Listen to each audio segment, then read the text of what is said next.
जय हिंद दोस्तों। आज मैं बायोलॉजी का एक बहुत ही सुंदर चैप्टर पढ़ाने जा रहा हूँ जो कि है लाइफ प्रोसेस अर्थात जैव प्रक्रम। हमारे लाइफ में जो कुछ भी होता है, जब हम बचपन में पैदा होते हैं तो छोटे से होते हैं, उसके बाद हम बड़े होते हैं और बड़े होने के बाद फिर बुढ़ापा आ जाती है और बुढ़ापा के बाद हमारी जीवन समाप्त हो जाती है। तो ये सब जिस सिस्टम के तहत होती है इसी को कहते हैं जैव प्रक्रम। अर्थात यह एक क्रम है जो हमेशा हमारे लाइफ में चलते रहती है। अर्थात जीवों में होने वाली क्रियाएं या प्रक्रम जिसके द्वारा जीवों का अनुरक्षण होता है जैव प्रक्रम कहलाते हैं। ये जैव प्रक्रम जैसा कि यहाँ पे साफ साफ लिखा गया है, ये जैव प्रक्रम। ये जैव प्रक्रम है क्या? जिसके द्वारा जीवों का अनुरक्षण होता है या जिसके द्वारा जीवों के शरीर को चलाया जाता है, जैव प्रक्रम कहलाते हैं।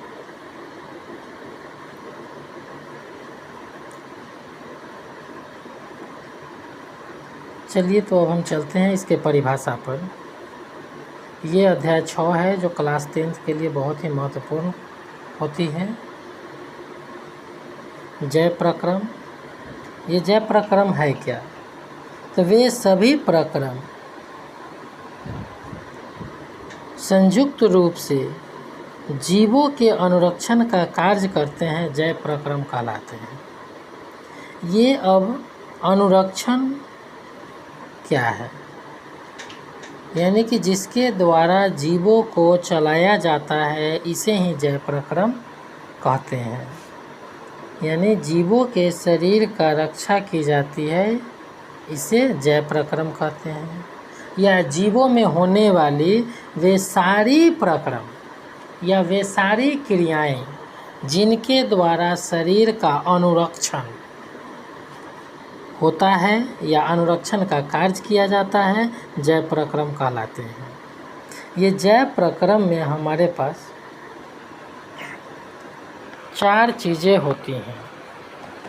सबसे पहला है पोषण, दूसरा श्वसन, तीसरा वहन और चौथा है उत्सर्जन।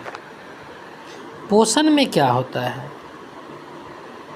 ये पोषण शरीर में जो भी हम खाते हैं वो हमारे शरीर को लगता है, जिससे हमारा शरीर आगे बढ़ता है या विकसित होता है, जिससे हमारे शरीर में डेवलपमेंट का कार्य होता है या विकास होने का कार्य करता है, वो मुख्य रूप से पोषण होती है।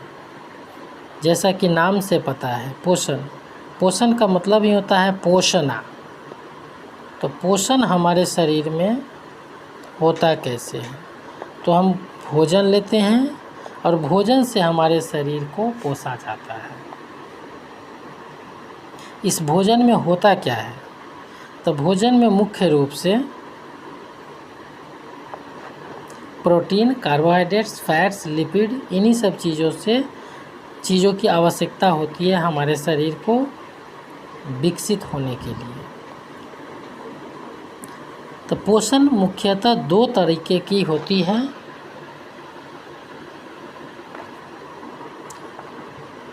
पहला स्वपोषण और दूसरा परपोषण। पोषण मुख्यतः 2 तरह की होती है, स्वपोषण और परपोषण या विषम पोषण भी इसको कहते हैं। ये विषम पोषण क्या होता है?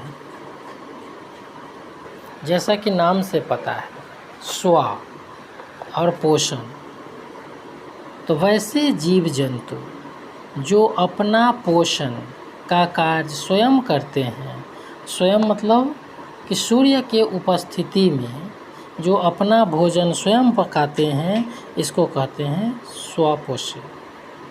और विषम पोषी तो पोषण का वह तरीका, इसे परपोषी भी कहा जाता है। तो पोषण का वह तरीका जिसके द्वारा शरीर अपना भोजन किसी अन्य जीवों से या किसी अन्य पदार्थों से प्राप्त करता है, इसे परपोषी कहते हैं। स्वपोषी को इंग्लिश में ऑटोट्रॉप्स और विषमपोषी को हेटेरोट्रॉप्स कहा जाता है। अब ये हमारे सामने स्वपोषी का उदाहरण होते हैं हरे पौधे। इन्हें किसी से कुछ लेना देना नहीं होता है। ये प्रकृति में मौजूद प्रकाश से प्रकाश लेते हैं और जल के साथ अपनी अभिक्रिया करते हैं और वायुमंडल में उपस्थित कार्बन डाइऑक्साइड, ये तीनों मिलकर पौधे अपना भोजन बना लेते हैं। और विषमपोषी में होता क्या है, तो इसमें पौधे के अलावा कुछ पौधे भी है और इसके अलावा जितने भी जीव हैं जो किसी अन्य पर निर्भर है भोजन के लिए, जैसे मानव हो गया, गाय, भैंस, बकरी, ये सब जो भी कुछ है, ये सभी के सभी विषमपोषी है या परपोषी है। ऐसा इसलिए कि इनको अपनी भोजन प्राप्ति के लिए किसी दूसरे जीव पर निर्भर रहना पड़ रहा है। पर पौधे में वो बात नहीं है। पौधे अपना भोजन तो खुद बनाते हैं, क्योंकि इनको केवल सूर्य चाहिए, वायुमंडल से कार्बन डाइऑक्साइड मिल गया और साथ में पानी प्रकृति में मौजूद है। इन सभी को मिलाकर पौधे प्रकाश संश्लेषण करते हैं और अपनी भोजन स्वयं बना लेते हैं। पर मानव में ऐसी बातें नहीं हैं। मानव अपनी भोजन के लिए किसी दूसरे जीव पर, गाय, भैंस, जंतु, अगर भैंस है तो पौधे पर निर्भर है अपनी भोजन के लिए, मानव है तो वो भी पौधे से अपना भोजन प्राप्त करते हैं। इसीलिए जीव, जंतु, मानव, ये सब जो भी हैं ये परपोषी है। पर का मतलब ये होता है दूसरा। जब अपनी भोजन के लिए जीव दूसरे किसी पर निर्भर हो तो इसे परपोषी कहते हैं। और स्वपोषी, जिसमें जीव अपने पोषण के लिए स्वयं प्रकृति पर निर्भर हो, इसे स्वपोषी कहते हैं। तो अब है स्वपोषी। स्वपोषी पौधे और कुछ जीवाणु होते हैं जो अपनी भोजन खुद पकाते हैं। अब ये स्वपोषण के लिए एक बहुत ही ज़रूरी क्रिया होती है जिसको कहते हैं प्रकाश संश्लेषण। ये प्रकाश संश्लेषण होता क्या है?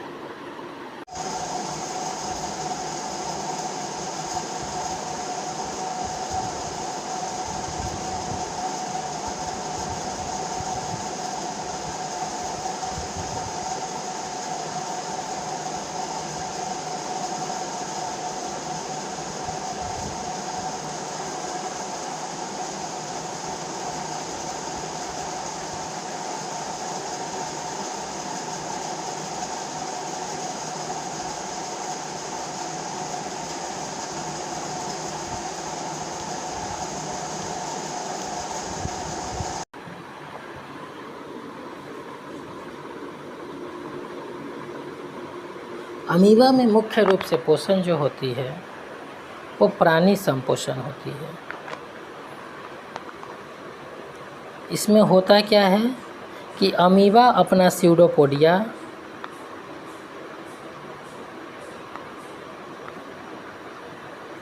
का यूज करता है।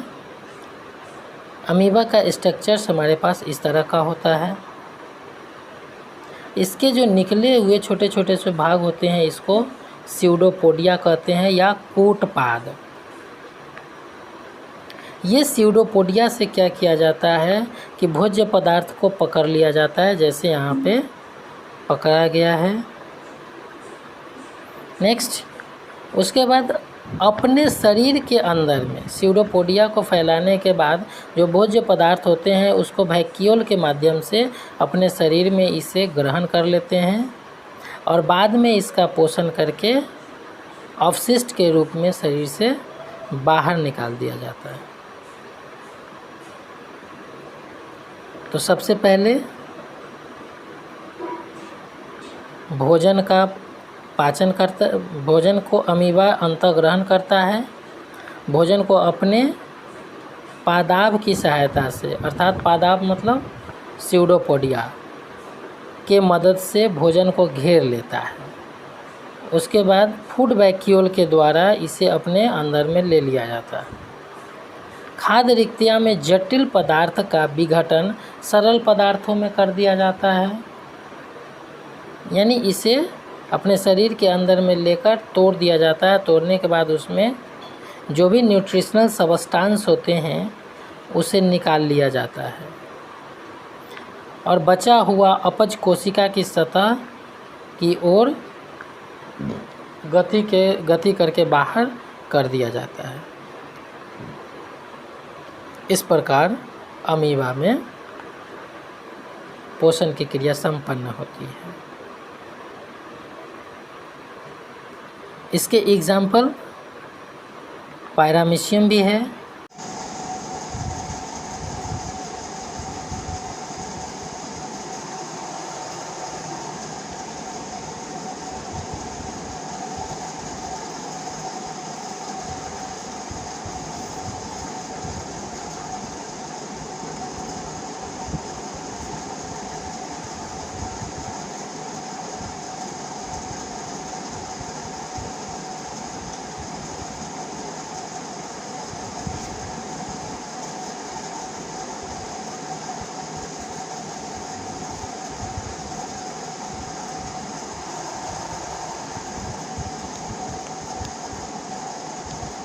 तरह से पूर्ण होती है। पहला अंतःग्रहण, दूसरा पाचन, तीसरा अवशोषण, चौथा स्वांगीकरण और पांचवा होता है बहिष्करण।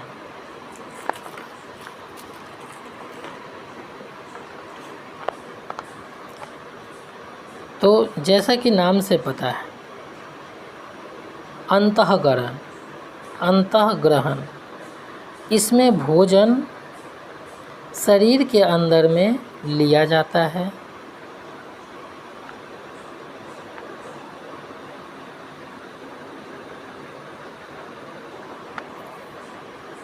दूसरा, भोजन को लेकर शरीर में पाचन किया जाता है, जो स्टोमिक पाचन तो ऐसे मुंह से ही शुरू हो जाता है, पर मुख्य रूप से पाचन की जो क्रियाएं होती है वो स्टोमिक में होती है। दूसरा अवशोषण, स्मॉल इंटेस्टाइन उसके बाद स्टार्ट होता है, जहाँ पर भोजन का अवशोषण होता है। उसमें उपस्थित जो भी न्यूट्रिशनल सब्सटेंस है उन्हें निकाल लिया जाता है भोजन से। उसके बाद स्वांगीकरण किया जाता है और अंततः बचे हुए पदार्थों को शरीर से बाहर निकाल दिया जाता है, जिसे बहिष्करण कहते हैं। तो सबसे पहले हम भोजन को अपने मुंह से लेते हैं। मुंह में होता क्या है, तो दांत है, जीवा है, लार है, इन सभी से मिलकर हमारा मुंह बना है, जहाँ पे अंतःग्रहण, भोजन का अंतःग्रहण किया जाता है। भोजन के अंतःग्रहण में भोजन का अंतःग्रहण कर लिया जाता है, भोजन को चबाया जाता है। उसके बाद भोजन को लार के साथ पूरी तरह मिलाना होता है। लार है क्या, तो हमारे मुंह में एक प्रकार का चिपचिपा पदार्थ जैसे ही भोजन रखा जाता है तो निकलना शुरू हो जाती है। ये लार होता है, जो लार ग्रंथि से निकलते हैं। इसमें स्टार्च, लार, एनिमलेज, एंजाइम, माल्टोज और शर्करा पाई जाती है।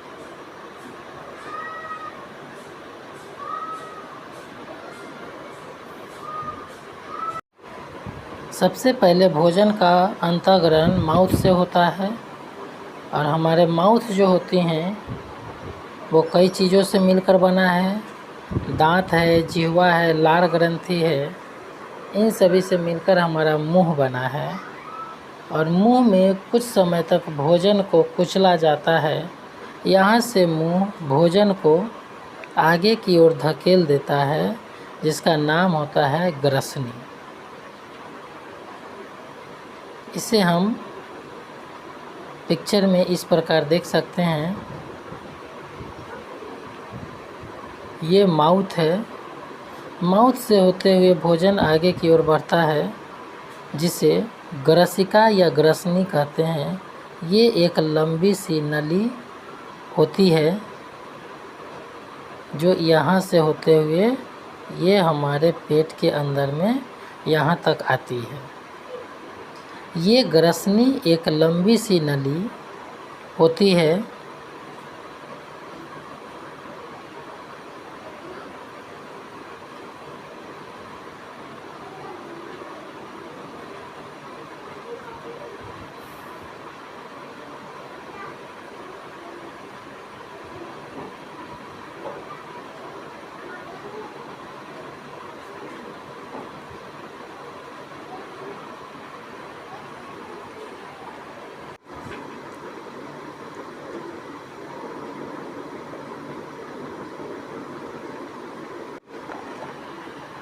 दोस्तों। भोजन यहाँ से आगे की ओर बढ़ती है और ग्रसनी में जाती है। ग्रसनी एक लंबी सी नली होती है। सबसे पहले हम इसे थोड़ा सा बड़ा फिगर करके देख लेते हैं। हमारा सबसे पहले ये जो भाग है ये हमारे माउथ का है। माउथ में जीवा होती है।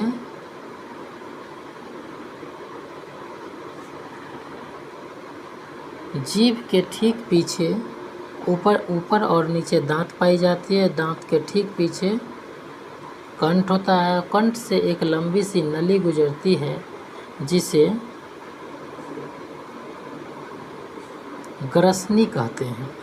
ये ग्रसनी एक लंबी सी नली होती है जो ये है। ये ग्रसिका का काम क्या है? मुंह से भोजन को लेकर और स्टोमक तक पहुंचा देना।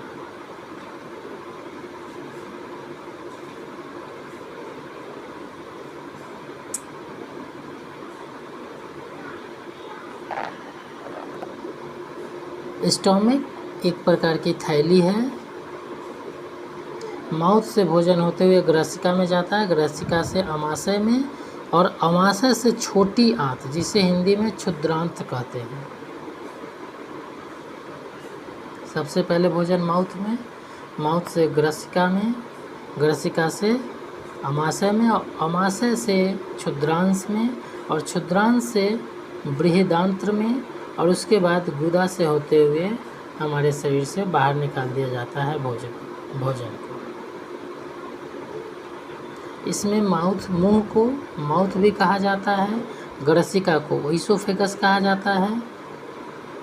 Mouth, oesophagus, stomach, small intestine, बृहदांत्र अर्थात लार्ज इंटेस्टाइन और लास्ट में होता है एनस। इन सब से होकर शरीर से भोजन अपच पदार्थ बाहर निकाल दिया जाता है। इसके अलावा हमारे पास हमारे शरीर में यकृत अर्थात लीवर होता है, जो भोजन को पचाने में सहायक होता है। उसके बाद पीत का भंडारण गॉल ब्लैडर के अंदर में होता है। ये एक छोटी सी नली होती है जो हम यहाँ पर देख सकते हैं, जहाँ पे पीत जमा होता है। जब भोजन आता है तो पीत को स्टोमक में छोड़ दिया जाता है।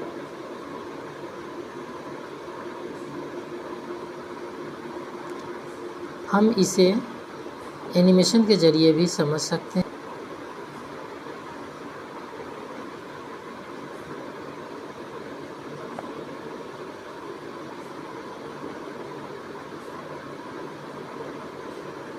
यहाँ पे सबसे पहले तो माउथ होता है। माउथ के बाद ओइसोफेगस, ओइसोफेगस के बाद हमारा अमाशय होता है।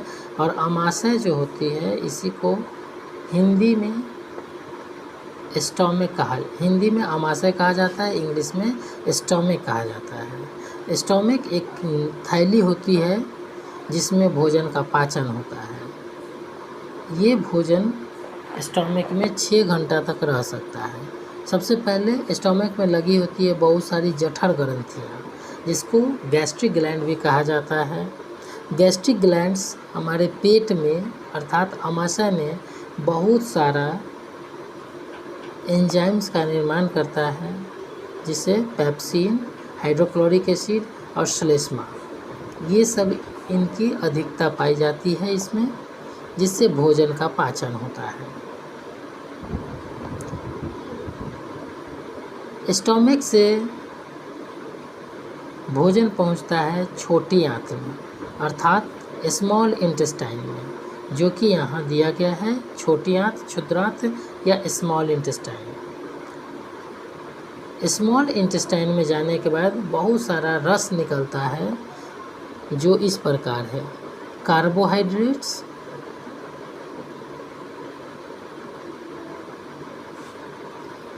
बहुत सारी रस निकलता है जिसमें भोजन को कार्बोहाइड्रेट्स, वसा, protein, glucose, fatty acid, amino acid में बदल दिया जाता है।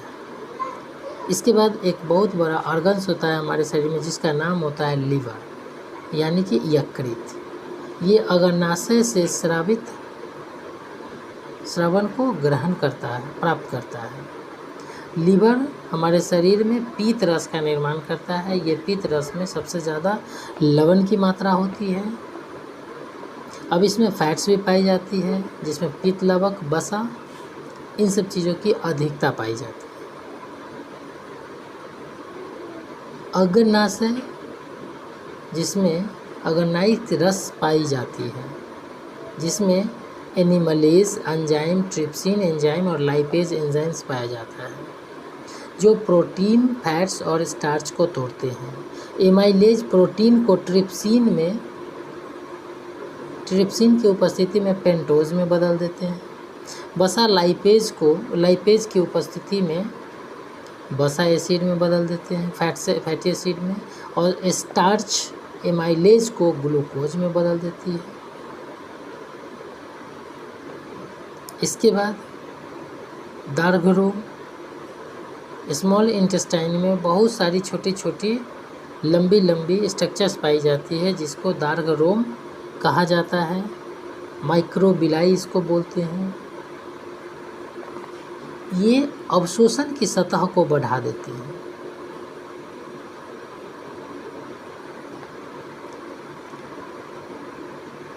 उसके बाद आता है लार्ज इंटेस्टाइन। ये लार्ज इंटेस्टाइन हमारे शरीर में करता क्या है, तो इसका मुख्य कार्य है भोजन का पाचन करना।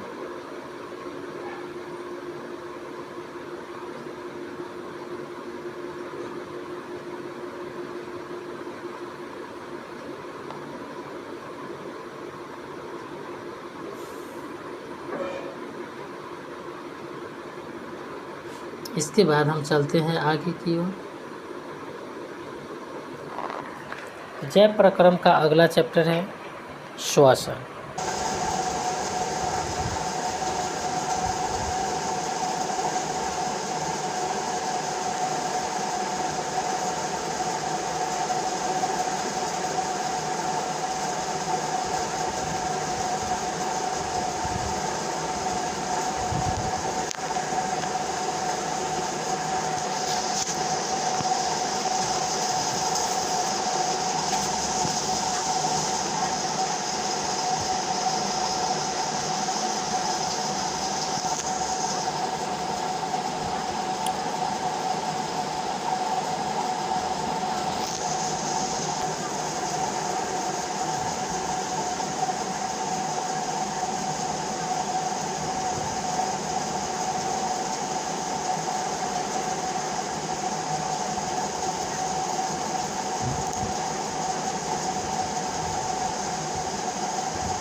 श्वसन है क्या?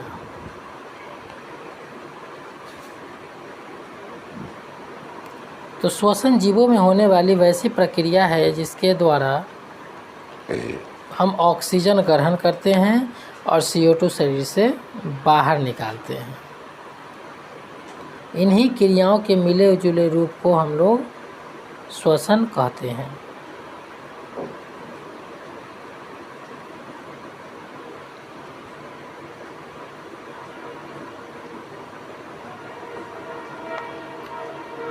श्वसन पोषण प्रक्रम के दौरान ग्रहण की गई खाद्य सामग्री का उपयोग कोशिकाओं में होता है, जिसमें विभिन्न जैव प्रक्रमों के लिए ऊर्जा प्राप्त होता है। ऊर्जा उत्पादन के लिए कोशिकाओं में भोजन के विखंडन को कोशिकीय श्वसन कहा जाता है। कोशिकीय श्वसन अर्थात कोशिका में जो श्वसन की क्रिया होती है, इसे कोशिकीय श्वसन कहते हैं। विभिन्न पदार्थों का ग्लूकोज में विखंडन। सबसे पहले हम भोज्य के रूप में C6H12O6 लेते हैं। ये जैसे ही कोशिकाओं के अंदर में जाते हैं तो 3C पाइरूवेट का निर्माण होता है। पाइरूवेट प्लस ऊर्जा बनती है जो ऑक्सीजन की अनुपस्थिति में होती है। 3 तरह के हो सकते हैं: ऑक्सीजन की अनुपस्थिति, ऑक्सीजन का अभाव या ऑक्सीजन की उपस्थिति।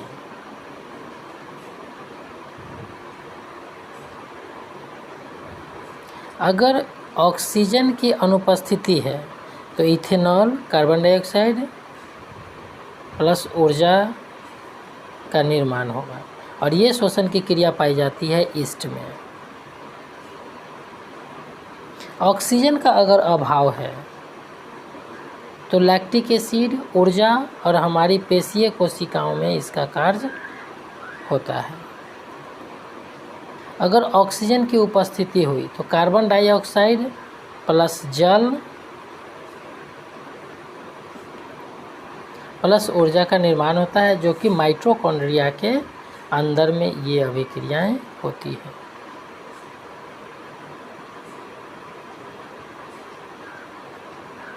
श्वसन मुख्यतः 2 तरह के होते हैं: वायवीय श्वसन और अवायवीय श्वसन।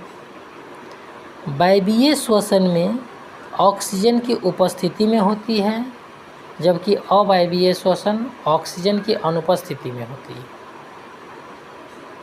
वायवीय में ग्लूकोज का पूर्ण अपचयन होता है और अवायवीय में ग्लूकोज का संपूर्ण उपचयन होता है। वायवीय श्वसन या कोशिका द्रव में पाया जाता है, जबकि अवायवीय श्वसन यह केवल कोशिका द्रव में पाया जाता है, साइटोप्लाज्म में। वायवीय श्वसन में ऊर्जा अधिक उत्पन्न होती है, जबकि अवायवीय श्वसन में ऊर्जा कम उत्पन्न होती है। तो मानव में वायवीय श्वसन होता है और ईस्ट वगैरह और भी बहुत सारे छोटे छोटे जीव हैं जिनमें अवायवीय श्वसन होती है। मुख्य रूप से हम इतना कह सकते हैं कि वायवीय श्वसन वो श्वसन है जिसमें ऑक्सीजन की उपस्थिति होना अनिवार्य है, और अवायवीय श्वसन वैसी श्वसन की प्रक्रिया है जिसमें ऑक्सीजन की अनुपस्थिति के फलस्वरूप पूर्ण होती है।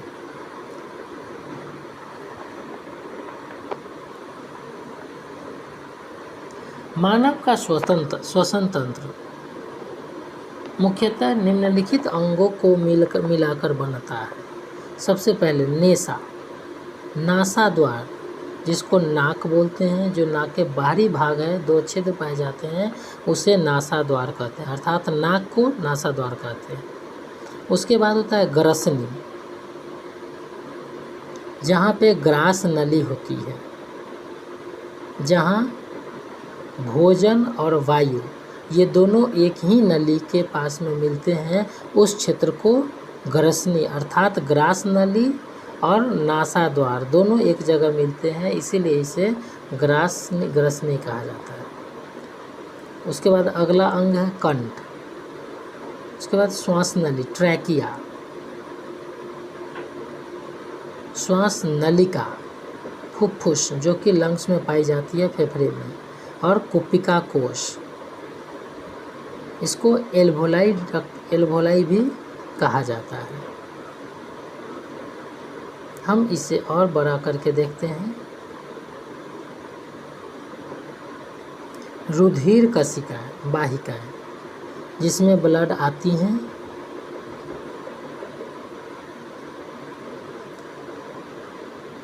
हम यहाँ देख सकते हैं सबसे पहला नाक है। नाक आगे की जो रेड वाली पार्ट्स दिखाई दे रही है वही श्वसन प्रक्रिया होती है इन्हीं के द्वारा। तो नासाद्वार आगे की ओर ग्रसनी है। ग्रसनी के नीचे हल्का कंठ और कंठ के नीचे एक लंबी सी नली होती है जिसे श्वास नली कहा जाता है, ट्रैकिया, इंग्लिश में इसे ट्रैकिया कहा जाता है।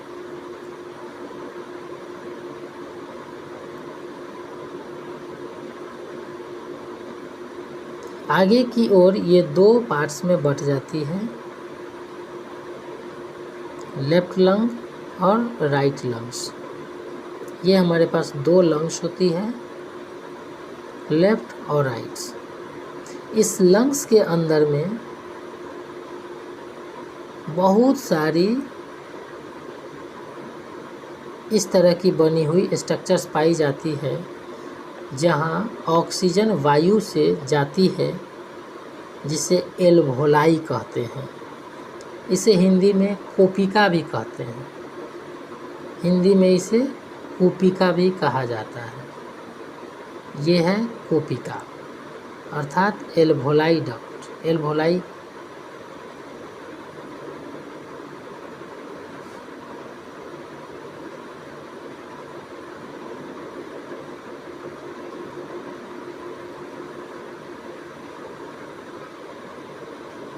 तो श्वसन में मुख्यतः दो क्रियाएं मिलीजुली रूप से संपन्न होती है। पहला अंतः श्वसन और दूसरा उच्छ्वसन। अंतः श्वसन में श्वास को अंदर लिया जाता है, उच्छ्वसन में श्वास को बाहर छोड़ा जाता है। दोनों के बीच अंतर दिया गया है, अंतः श्वसन के दौरान और ये बाह्य श्वसन के दौरान या उच्छ्वसन। तो सबसे पहले श्वास यदि हमारे अंदर जाती है तो हम जानते हैं कि हमारा फेफड़ा फैल जाता है, जिसको वृक्षीय गुहा फैलती है। पर इसमें जो होता है उच्छ्वसन में वृक्षीय गुहा अपने मूल आकार में वापस आ जाती है। दूसरा अंतःश्वसन में पसलियों में संलग्न पेशियां सिकुड़ जाती है, अर्थात लंग्स में लगी पेशियां सिकुड़ने लगती हैं, जबकि उच्छ्वसन में पसलियों की पेशियां शिथिल हो जाती है। अंतःश्वसन में वक्ष ऊपर की ओर बाहर गति करता है, जबकि उच्छ्वसन में वक्ष अपने स्थान पर वापस आ जाता है। नेक्स्ट है अंतःश्वसन में गुहा में वायु दाब कम हो जाता है, जबकि उच्छ्वसन में गुहा में वायु का दाब बढ़ जाता है।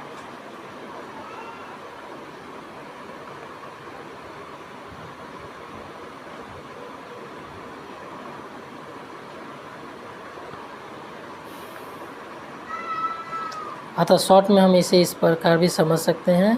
अंतःश्वसन सांस द्वारा वायुमंडल से गैसों का अंदर लेना अंतःश्वसन है, जबकि उच्छ्वसन फेफड़े से वायु या गैसों का बाहर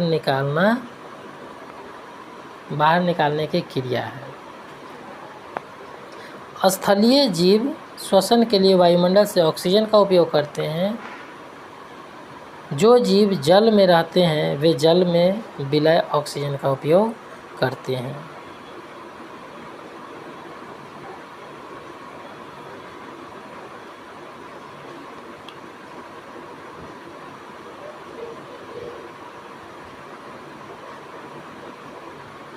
अब इसमें हमारे शरीर के अंदर में जो एल्वोलाई है उसके अंदर में क्या क्या क्रियाएं होती है, जिन्हें हम एनिमेशन के ज़रिए आपको दिखाने की कोशिश करते हैं।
मनुष्य में भोजन, ऑक्सीजन व अन्य आवश्यक पदार्थों के निरंतर आपूर्ति करने वाला तंत्र संवहन कहलाता है। जैसा कि नाम से पता है, संवहन।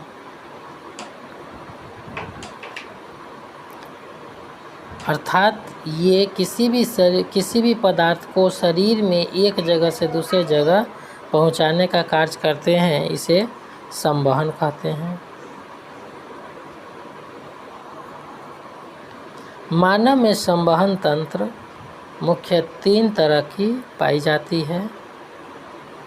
सबसे पहला, संवहन करने के लिए 3 अंग पाई जाती है। सबसे पहला हार्ट है, उसके बाद रक्त नलिका और वाहन माध्यम।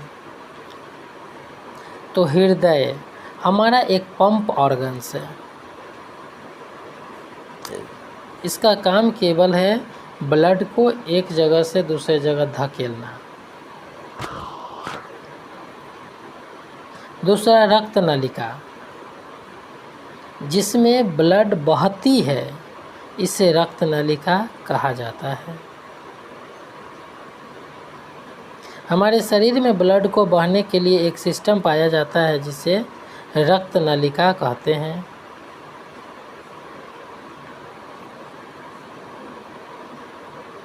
उसके बाद है वहन माध्यम।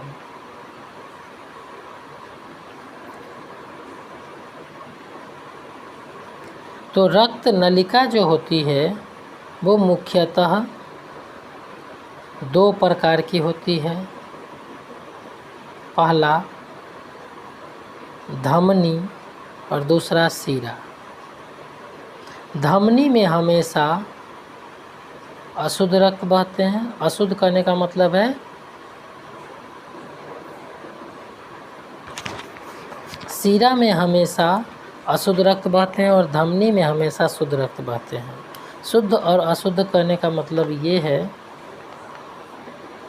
कि जिस ब्लड में ऑक्सीजन मिक्स है उसे शुद्ध, और जिससे ऑक्सीजन निकाल लिया गया, कार्बन डाइऑक्साइड मौजूद है, उसे सीरा कहते हैं। नेक्स्ट, धमनी की दीवार मोट होती है, जबकि सीरा की दीवार धमनी की अपेक्षा पतली होती है। धमनी में जगह जगह वाल्व लगे होते हैं और सीरा में हर जगह वाल्व नहीं लगे होते हैं।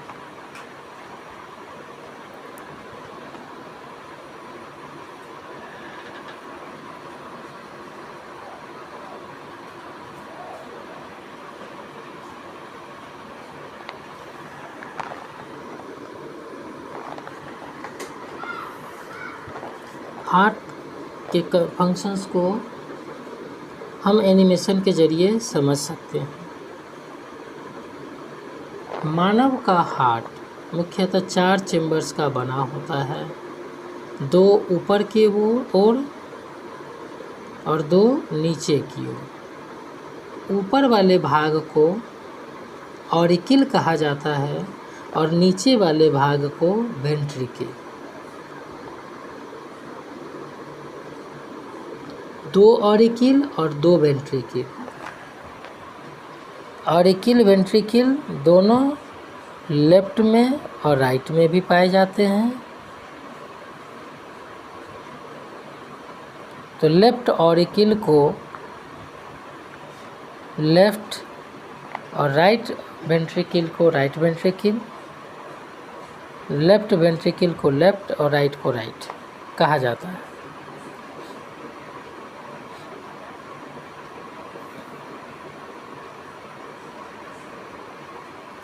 हार्ट के क्रिया को हम एनिमेशन के ज़रिए समझ लेंगे।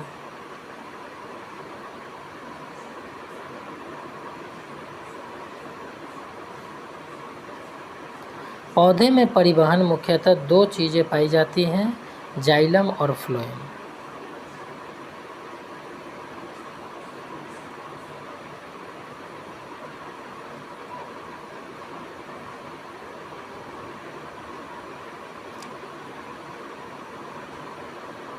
जाइलम द्वारा पादप तंत्र का एक अवयव है जो मृदा से प्राप्त जल और खनिज लवणों का वहन करता है।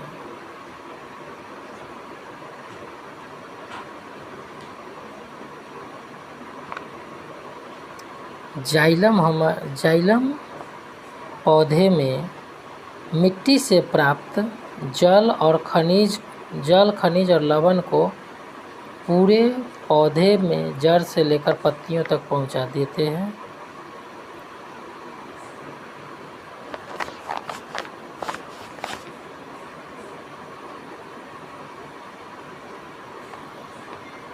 मुख्य रूप से जाइलम द्वारा जल का अवशोषण एक जगह से दूसरे जगह किया जाता है और फ्लोएम द्वारा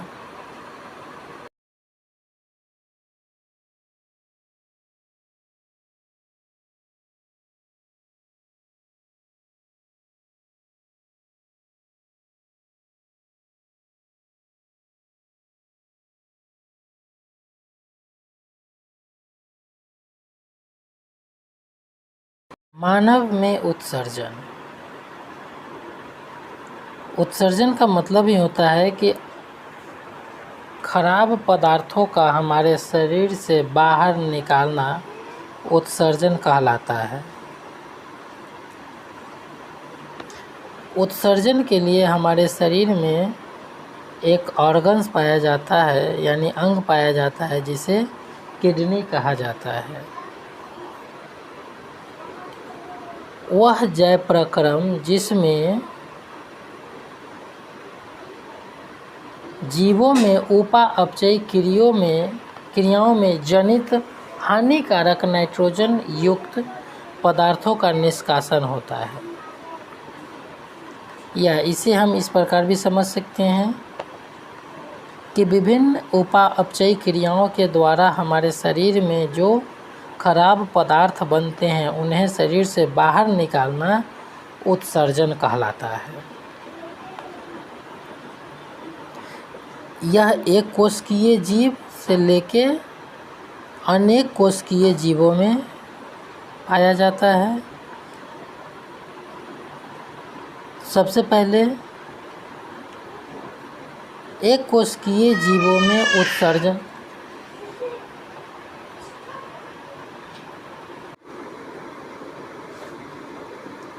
तो मानव में उत्सर्जन के लिए एक अंग पाया जाता है जिसका नाम है किडनी। तो मानव उत्सर्जन तंत्र में उपस्थित अंग इस प्रकार हैं। सबसे पहले एक जोड़ा किडनी, दूसरा एक जोड़ा मूत्रवाहिनी, तीसरा एक मूत्राशय, ये मुख्य अंग, और चौथा एक मूत्र मार्ग। ये चारों अंग मिलकर मानव का उत्सर्जन तंत्र बना है। इसमें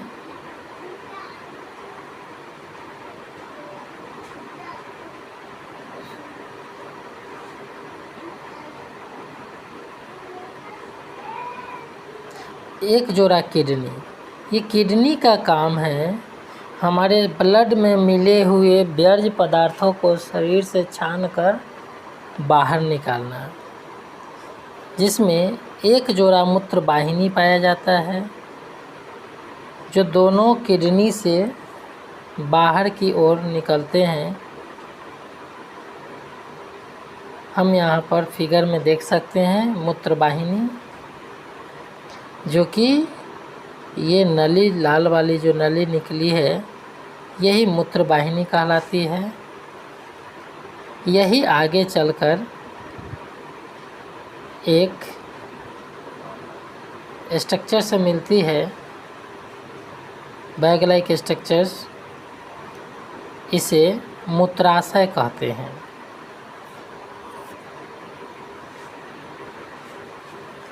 ये मूत्राशय में मूत्र जमा होता है और भर जाने के बाद मूत्र मार्ग द्वारा शरीर से बाहर निकाल दिया जाता है। ये मूत्र मार्ग उत्सर्जन का सबसे आखिरी छोर होता है। इसके डिटेल्स हम आगे देखते हैं।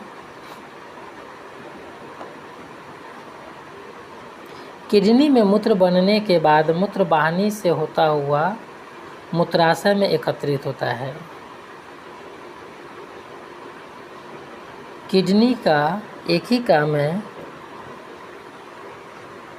मूत्राशय का निर्माण, मूत्र का निर्माण करना और मूत्र वाहिनी से होते हुए मूत्राशय में जमा कर देना। दूसरा, मूत्र बनने का उद्देश्य शरीर में जो व्यर्थ पदार्थ, मतलब जो हानिकारक पदार्थ है, उन्हें शरीर से बाहर निकालना।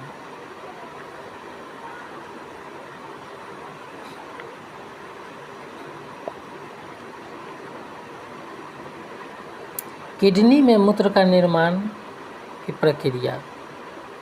सबसे पहले किडनी की संरचनात्मक व क्रियात्मक इकाई नेफ्रॉन्स होती है, अर्थात किडनी का जो सबसे छोटा भाग है उसको नेफ्रॉन कहते हैं। ये नेफ्रॉन किडनी के अंदर मूत्र को छानने का कार्य करते हैं। तो किडनी में मुख्यतः 4 अंग पाए जाते हैं। सबसे पहला, ये नेफ्रॉन का पार्ट्स है, स्ट्रक्चर्स ऑफ नेफ्रॉन। सबसे पहला कोशिका गुच्छा, इसे ग्लोमेरुलस भी कहा जाता है। दूसरा वुमन्स कैप्सूल, यानी कि वुमन संपुष्ट भी कहा जाता है। तीसरा नलिका आकार भाग, और चौथा संग्राहक वाहिका। सबसे पहले जो ऊपरी भाग होती है इसे ग्लोमेरुलस कैप्सूल कहते हैं। ये जस्ट लाइक एक कैप्सूल की तरह का स्ट्रक्चर्स होता है, इसीलिए इसे ग्लोमेरुलस या ग्लोमेरुलर कैप्सूल भी कहा जाता है। यहाँ से एक नली निकलती है जिसे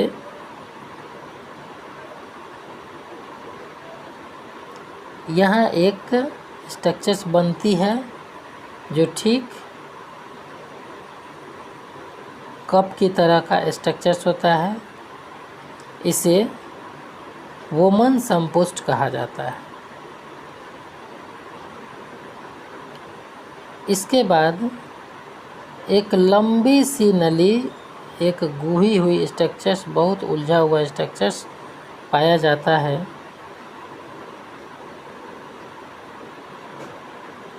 जिसे नलिका भाग कहते हैं। और अंत में एक छोटी सी पाइप में जाकर यह मिल जाती है, जिसे संग्राहक नलिका कहते हैं। और यही संग्राहक नलिका एक जगह मिलकर किडनी के बाहरी भाग से होते हुए मूत्राशय में जमा होती है।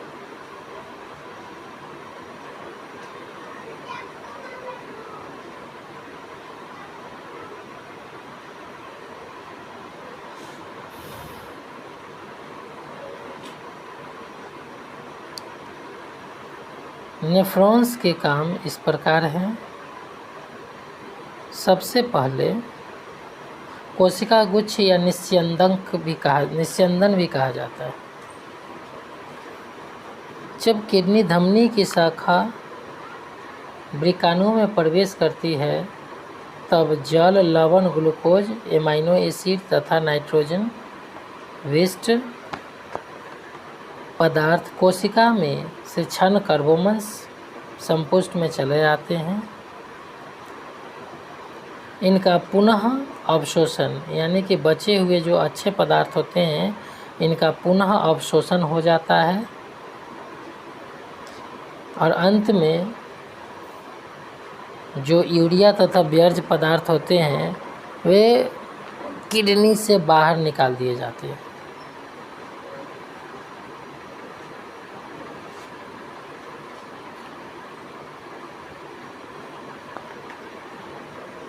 नेक्स्ट, कृत्रिम किडनी, आर्टिफिशियल किडनी। यह एक ऐसी किडनी होती है जो बनावटी रूप में लगा दिया जाता है और शरीर से व्यर्थ पदार्थ को छानने का कार्य करते हैं।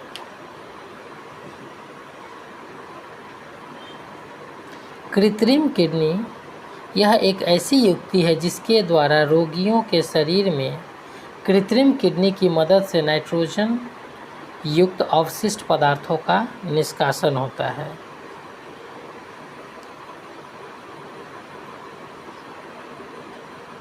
इसके द्वारा, आर्टिफिशियल किडनी के द्वारा, जब मानव का प्राकृतिक किडनी खराब हो जाता है तो उसके जगह पर एक बनावटी किडनी लगा दिया जाता है, जिससे शरीर में बनने वाले व्यर्थ पदार्थ को बाहर निकाला जाता है। ये कृत्रिम किडनी कहलाते हैं।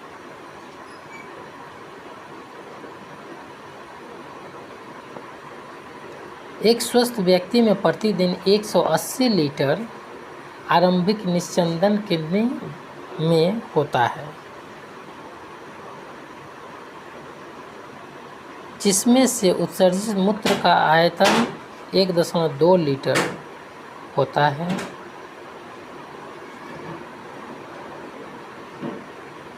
अब है पादपों में उत्सर्जन।